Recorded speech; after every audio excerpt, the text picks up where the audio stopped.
me is my engine from my 2003 Mitsubishi Evolution, and today we're going to be starting to rebuild this engine back to its former glory. We're going to take off all of our accessories, intake manifolds, fuel rail, then we'll come around and pull off the power steering pump, the AC. Let's start taking all this off. To kick things off, I'm removing the belt tensioner to start stripping down the front of the engine. For some reason, this cover wasn't sitting on properly. I think there might have been a missing bolt. We'll have to order a new timing cover. Let's continue taking all that off. With that out of the way, the crank pulley can come off, giving us access to the badly perished timing cover. Once that's been removed, it's time to move on to the power steering pump and the AC compressor. Next up is the alternator and its bracket, clearing even more space around the engine and bringing us one step closer to the main job. There is quite a lot of oil inside this timing cover here. We're going to go ahead and remove this crank sensor here, then we can go and give that a good clean down. It was coming from the cam seals, but I'm unsure at the moment because there's that much oil down here. Let's start pulling out in this sensor. Before removing the sensor, I'm taking off the vacuum lines and pulling off the intake manifold. I did find something a little bit sinister. There is like a black sludge around the top side of those valves. That is from E85. We gotta go so then we can get down and remove our retainers and seals, and we can pop those out and put brand new ones in. With the valve cover back on, I can now align the timing marks. Our timing is lined up. We have one mark here, another there for our intake. Once we put the belt back on, we can make sure that that's back and facing the correct position. We can go ahead and get our cam locker, and that just sits in there like so. Let's get that cover back off. Off comes the belt tensioner, followed by the pulley. With all those components out of the way, we finally can crack loose those cam gear bolts. I must have done this bolt up very, very tight because I can not get it off. I'm gonna have to go for the big breaker bar.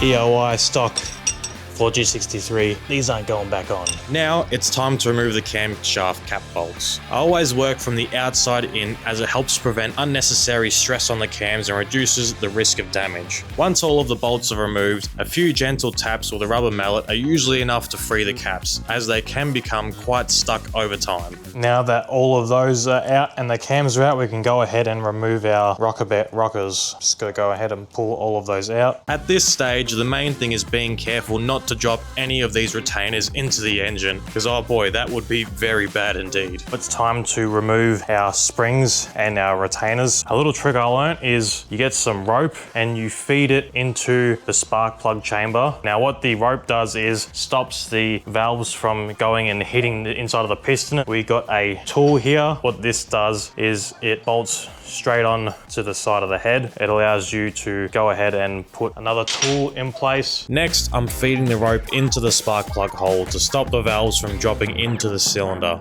Our keepers have now dislodged from their seat. Now all you have to do is get a magnet, one keeper, number two keeper, and then wind that back off. Bob's your uncle, that's all you have to do. Let's go and continue doing all of these.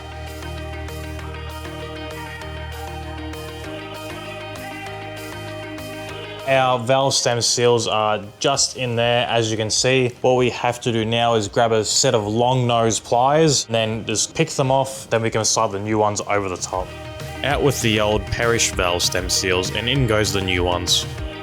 Now that the new seals are on, all we have to do is exactly what we did at the start, but in reverse. We'll be back in 3, 2, 1.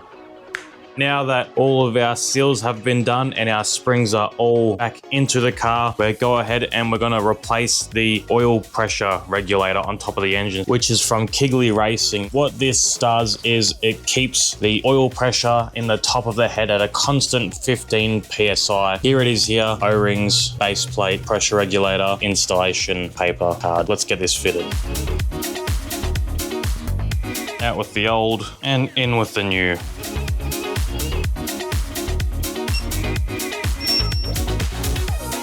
I just went and put a cable tie in number 4 cylinder just to ensure that the engine is still at TDC. Now that we've confirmed that, we can go ahead and just pour a little engine oil just over where the cams run so they're not going in dry.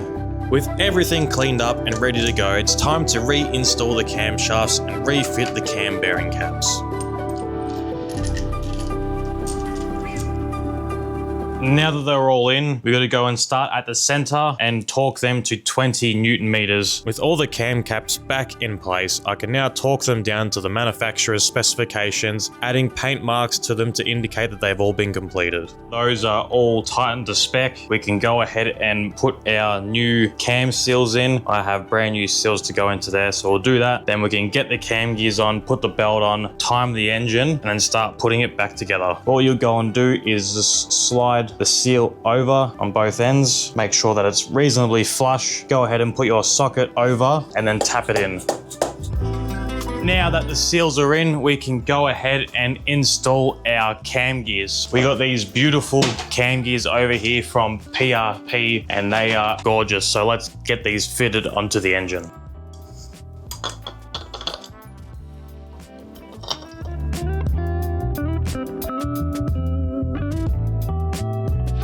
I want to show you that this is where you put a shifter, so then when you're tightening the center bolt for the cam gear, it doesn't rotate. So let's get that torqued. We have the measurements here, so the tuner, when he's tuning the car, can go and rotate these either direction to get better timing. We are just going to be setting these at 0 and then torquing each of these bolts.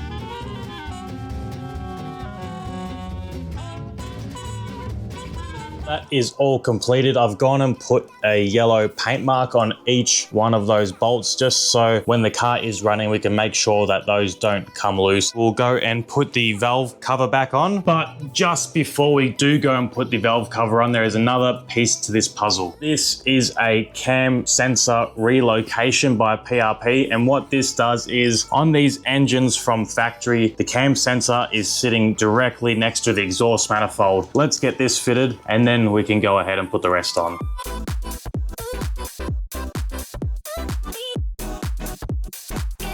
Before the covers go back on, I'm applying sealant to the corner of the cam caps to help prevent any future further leaks. It's moments like this that make all of the hard work worthwhile. Everything is starting to come together and the vision of this build is finally taking shape. We can go ahead and line up our timing marks. What we'll do is we'll just rotate our cam around.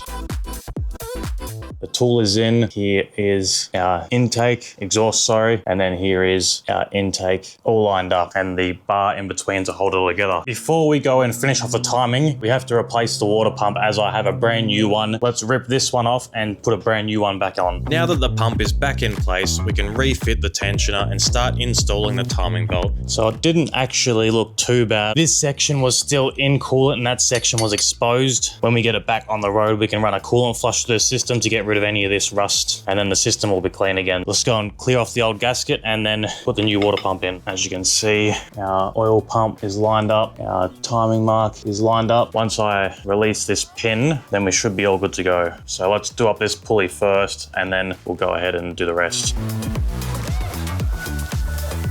Should be all timed correctly. Unfortunately, this is where I discovered a mistake. Oh no.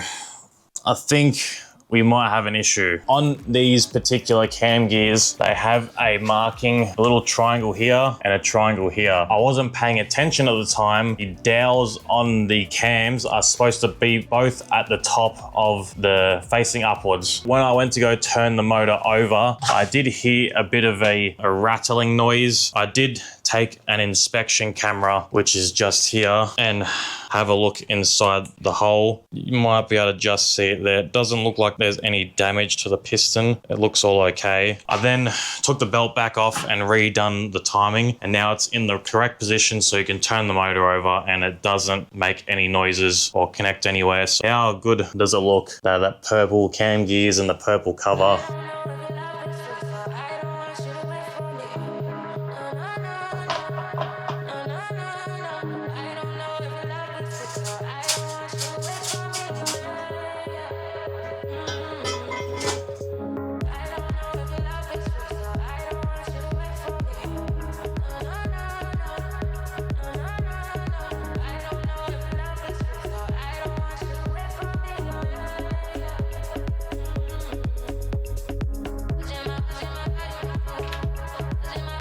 Before we go ahead and finish putting together all the accessories, a while ago when I first bought the car, I did put a Tomei baffle system in, but I just want to pull that off and give the main bearings and the con rods a check over just to make sure there's no damage in there, and also reseal the sump because it was sweating a little bit. Let's start, flip the engine upside down and then start getting the sump off.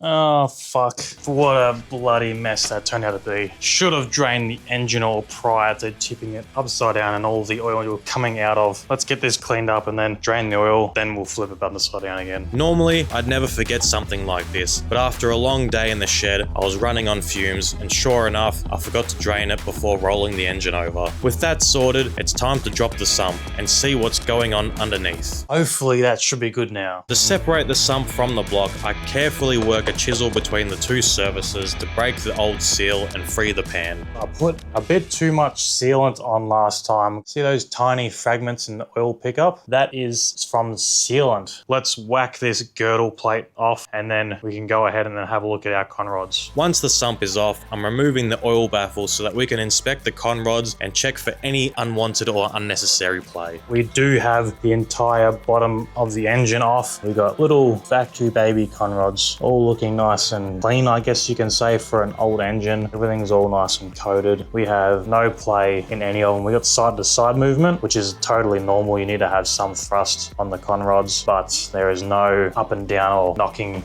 as they say, in the bottom ends. One of the sump bolts felt a little notchy while tightening, and eventually it snapped. To remove it, we drilled into the broken stud and hammered a torque spit, which gave us enough grip to back it out. We got that screw out. This was the broken one that I'd done ages ago, and now that that's out, we'll go ahead and clean our sump out, chuck some silicone on here, put the sump back on and tip it over and start putting the rest of the engine back together. I did go and clean out that baffle, but I did find some worrying stuff. So these two pieces here, it's metal of some sort. I haven't checked if they're magnetic just yet. They are hard and I'm not sure where they came from. Sort of worrying signs. Feels like some sort of alloy, but I'm just not sure where exactly it would have come from. I might have to do a little bit of investigating, find out where that come from.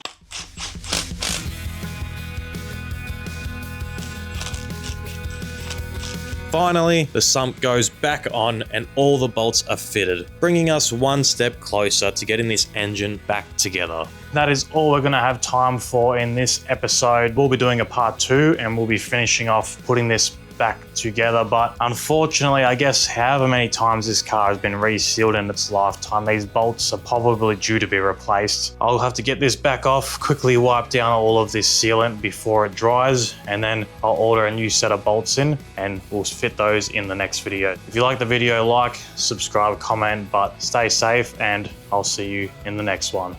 Peace. Oh, fuck.